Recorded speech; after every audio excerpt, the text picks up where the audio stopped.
Why you always trying to put down my son repeat with Shaq? I put down Shaq? No, why do you try to put down Kobe winning the three-peat with Shaq, saying that Shaq is the most dominant? But every championship LeBron won is super team. Every single team he done won with has been a super But see, that's the LeBron. But that's what it looked like. No, but because Kobe chips, you don't put down LeBron chips, and all of his chips is crafted and put together. Every single team, every championship he done won is been an ass behind. But you can't. But see, that's you can't just see. So this is what the argument started off as. When someone says, "Okay, he got 5 rings, he's better. He got 6 rings, he's better. He got 4 rings," right? You're using rings as like a measuring stick for your greatness, and that's not how it's supposed to be used. It's supposed to be used as like the cherry on top of the conversation. That can't be the leading part of the conversation. Ring. So what ends up happening is, you can give me some tape, but I mean, it's a jersey.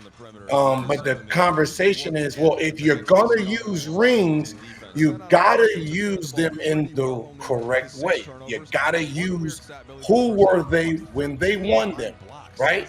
Mm-hmm. So if we say, okay, Derek Fisher has 5 rings, is he better than this person? Everyone's gonna say, hell no, because we know who he was when he won them, right? So we pick and choose when we want these rings to be valuable. No, it's not that we pick and choose. I just feel like a lot of people like try to downplay Kobe for winning his championships.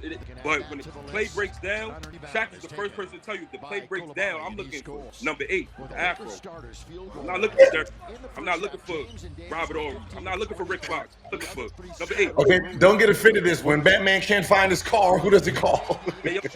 Not Batman and Robin, though. It's Batman and Superman. But it's not bad. Okay, but who's stronger? Superman, right?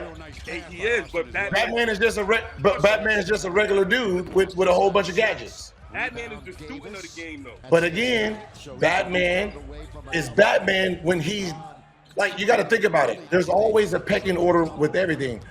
If Shaq is not there, obviously we know who's the number 1 player. But unfortunately, there was a Shaquille O'Neal. So because there was a Shaquille O'Neal, no matter if you say 1B is number 2. No matter how you want to do it. The number one player was the same one player who was the number 1 player in the league.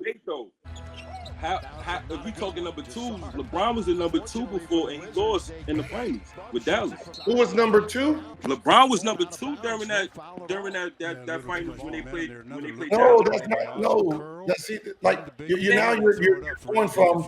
If we talking number 2, he was at number 2 during that finals, and this is what I'm saying. We're talking about number 2 for a season. Then you want to change it to 6 games. A season.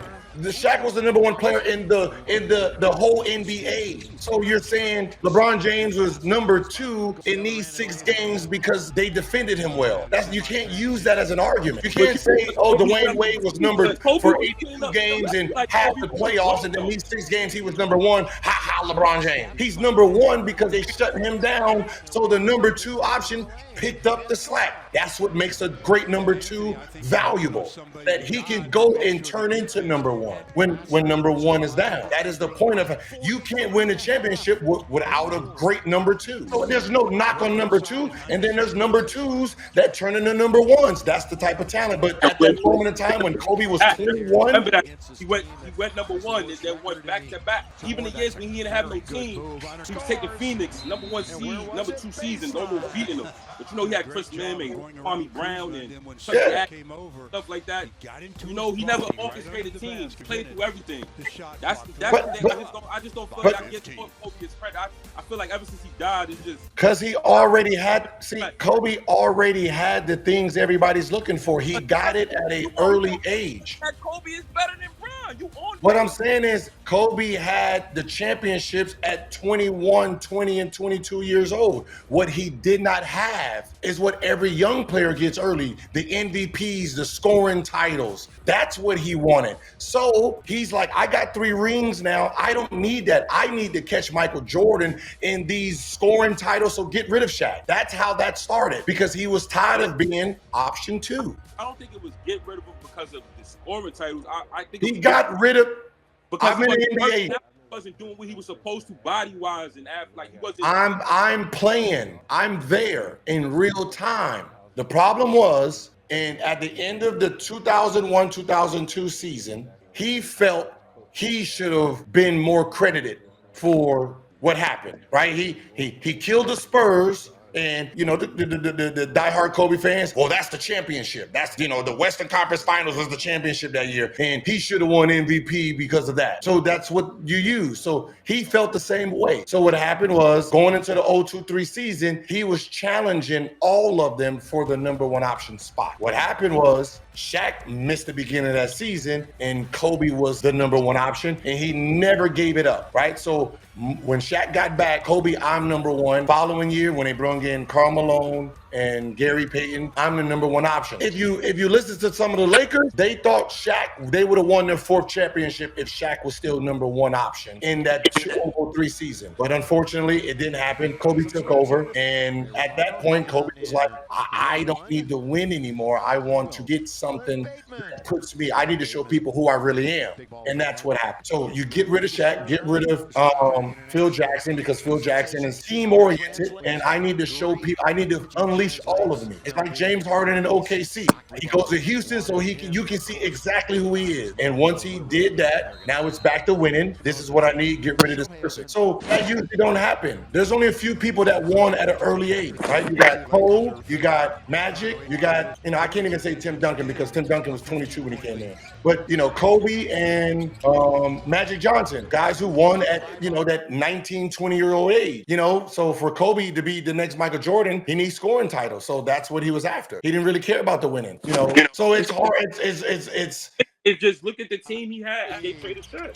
Okay, but that's the team you wanted. Look at LeBron's team when the reason he left. Like y'all, we're acting like this team was actually good. LeBron was in the East, yo. It was only a It don't matter. He played against the West. You had to win 50 games in the West just to even be in the 8th.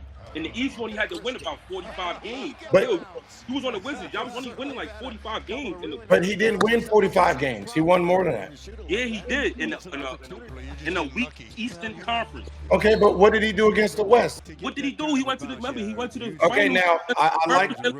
Okay, so now if I use that same, when I use the same technique, like Kobe's my favorite player. So when I'm defending someone else's greatness, people think I hate Kobe. He is my favorite player of all time. Yeah, but it don't seem like it, though. But I don't shit on greatness to pull other greatness up, right? No, like, not. This is what happens. This is what happens, and this is what people don't understand. There's a top 75 list, right? The voters voted for top 75. They all had a meeting on where they're gonna rank them in the top 75. There is an official list of where everyone's ranked. What happens is you don't like their judgment because of how you feel about your player. So now you use your opinion and the stats you want to use to make him better. When they used all of the metric. When you're saying this player shouldn't be this, you're only going to use what makes your argument correct. And you're going to discredit the other person by using whatever makes them look bad. The people who came up with the list, all of the information was put into the machine. So that means when you're looking at this list, Kobe's rookie year, averaging 7, counts. His sophomore year, averaging 14 coming off the bench, that counts. Part of his legacy. The back end of his career, hurting his Achilles, those years count. You can't discredit those and just use the years you want to use. All of it gets put in. When it get put in and finalized, this is where he goes in history. You don't like that, so you argue about it. That becomes opinionated at the time. So my opinion is Kobe's 3rd, not 10th, where the experts have him. The experts have him at 10. I put him 3rd. So at that point in time, it's my opinion. But the fact is already there's a list. We just don't like it. So we can argue back and forth, but it's at that point it becomes opinion at that point. It's not real facts because we're not using real facts. We're using bullshit like, oh, the eye test tells you something different. It does this, and that's all we end up doing anyway. No one becomes right unless we're close to what the experts put together, to be honest. But at the end of the day, why you think there's no argument or nobody realizes when the media put LeBron over Kobe on the list? Because it happened while they were both playing, and that was the problem. So now when people say LeBron's 2, and everybody's like, well, he ain't even past Kobe.